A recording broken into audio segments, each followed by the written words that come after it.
Hello friends, welcome back to my channel. இன்றைக்கி நம்ம lunch box recipe என்னென்னு பார்த்தீங்கன்னா, ஒரு சூப்பரான பனானா பேன் கேக் தான் பண்ண போகிறோம். அது எப்படி பண்ணுறதுன்னு நான் உங்களுக்கு வீடியோ மூலமாக காமிக்கிறேன். வாங்க நம்ம இப்போ வீடியோக்குள்ளே போகலாம். ஃபஸ்ட்டு வந்து பார்த்திங்கன்னா ஒரு வாழைப்பழம் எடுத்துருக்கேன், பனானா. அதை வந்து பார்த்திங்கன்னா சின்ன சின்ன சைஸில் கட் பண்ணி நம்ம மிக்ஸி ஜாரில் ஆட் பண்ணிக்கலாம். சின்ன சின்ன பீசஸாக கட் பண்ணி எடுத்துக்கலாம். இப்போ அடுத்ததாக வந்து பார்த்திங்கன்னா ஒரு ஸ்பூன் அளவு சுகர் சேர்த்துக்கிறேன். ஒரு 2 ஸ்பூன் இல்லைன்னா 3 ஸ்பூன் அளவு பால் சேர்த்துக்கலாம். இப்போ இதை எல்லாமே நல்லா பிளெண்ட் பண்ணி எடுத்துக்கலாம்.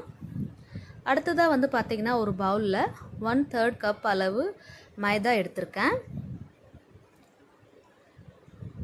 1/4 டீஸ்பூன் பேக்கிங் சோடா,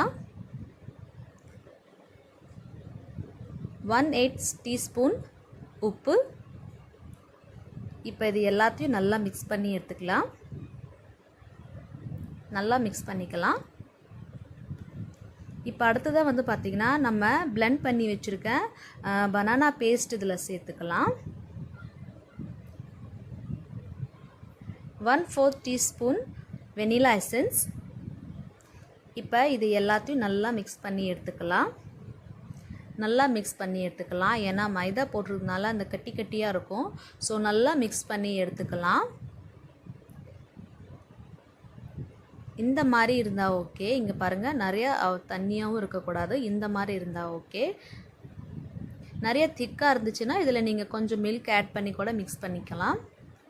இப்போ அடுத்ததாக வந்து பார்த்திங்கன்னா ஒரு பேனில் பட்டரோ இல்லைன்னா நெய் சேர்த்துக்கலாம். இப்போ அந்த பேட்டர் எடுத்து நம்ம ஊற்றிக்கலாம். இந்த மாதிரி ரவுண்ட் ஷேப் இல்லை மாதிரி எந்த ஷேப் வேணால் நம்ம கொடுத்துக்கலாம். இப்போ இது மேலே லைட்டாக நம்ம நெய் சேர்த்துக்கலாம். இப்போ ஃப்ரண்ட் சைடுமே நல்லா திருப்பி எடுத்துக்கலாம். பாருங்கள், சூப்பரான பேன் கேக் ரெடி ஆகிடுச்சு. இது ரொம்ப ஈஸியானது. இதில் நம்ம முட்டை சேர்க்குறதுனாலும் முட்டை சேர்த்துக்கலாம்.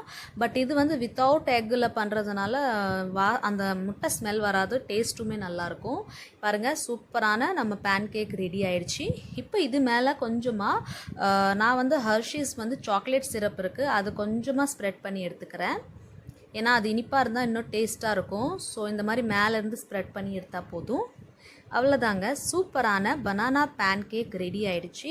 இந்த மாதிரி நம்ம லஞ்ச் பாக்ஸ் பண்ணி கொடுத்தா நல்லா விரும்பி சாப்பிடுவாங்க. ஸோ கண்டிப்பாக ட்ரை பண்ணுங்கள். இந்த ரெசிபி உங்களுக்கு பிடிச்சிருந்ததுன்னா மறக்காமல் லைக் பண்ணுங்கள், கமெண்ட் பண்ணுங்கள், ஷேர் பண்ணுங்கள். மறக்காமல் என்னோடய சேனலை சப்ஸ்கிரைப் பண்ணிடுங்க.